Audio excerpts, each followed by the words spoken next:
Hello everyone, it's Shane Kanto, your Wasteland reviewer, and I'm here to review Boundaries, which this film was written and directed by Shayna Fest and starring Vera Farmiga, Christopher Plummer, and Louis McDougall, about an elderly man who's kicked out of his residence because he's smoking a lot of weed and selling it, and his daughter and her son take him on a road trip, and shenanigans happens, and this movie was...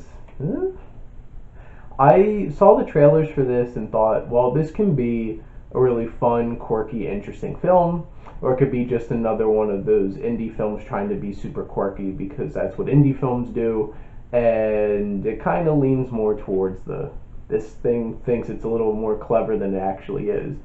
But one of the big things about this film, it has some great performances. I think Vera Farmiga does a great job of carrying this film, and she's very charismatic and has great chemistry with the rest of the cast. And Christopher Plummer is great as always. He's one of my favorite supporting actors to pop up in films. And it's really funny to think about that's the dad from Sound of Music. And that's the only thing I knew him from growing up. But he's turned out to have a great career later in life where he's really picking up these roles that give him a lot to do. And Louis McDougall, who was in A Monster Calls, does a really good job as the son in this film as well. Now, this film has its humorous moments. The characters are funny, and I'll talk a little bit about this more, but there are some moments where I did really laugh and really enjoy some of the dialogue. And I have to say, at least our main characters in this film, they're interesting, they have depth, they have interesting quirks about them, and personality traits that makes going on this road trip with them more interesting. And it does have an interesting story about this disheveled family with all their issues between each of them, getting stuck in a car traveling across the country and on the side trying to sell some weed. And I feel like that made this film watchable, and I didn't feel like, hey, when the hell is this going to end? Which, if I had that feeling, this isn't a good movie. And I have to say it was well shot by Sarah Mishara, who is the cinematographer, and it doesn't look like this was made for TV. It looks like a nice, well shot indie film, and if anybody's ever watched any of my videos, you can tell that I'm really into cinematography.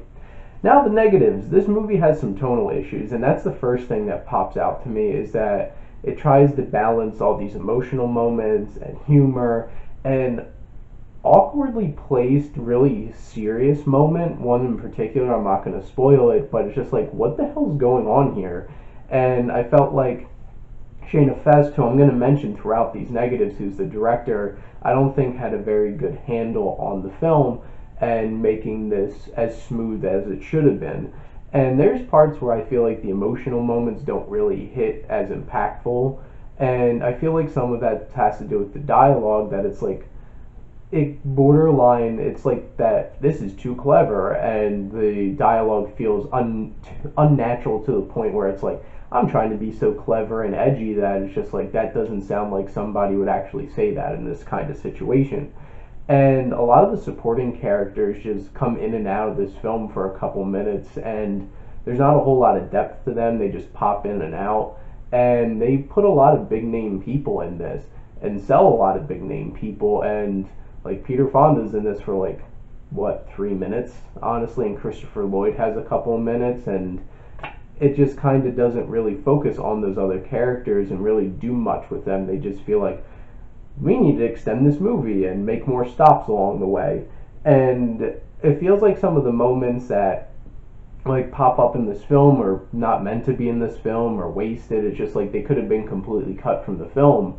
And really, this film really doesn't come completely together, and I wasn't the hugest fan of this film. I don't regret sitting through it. I thought it was enjoyable for sitting and watching it. It's not something that I would recommend out to my viewers as something, you should go see this movie. Maybe if it was like streaming or something and you needed something to watch, and I wouldn't suggest going out to the theater and spending money to go see this. So there's my recommendations for Boundaries, and keep on checking in with your Wasteland reviewer.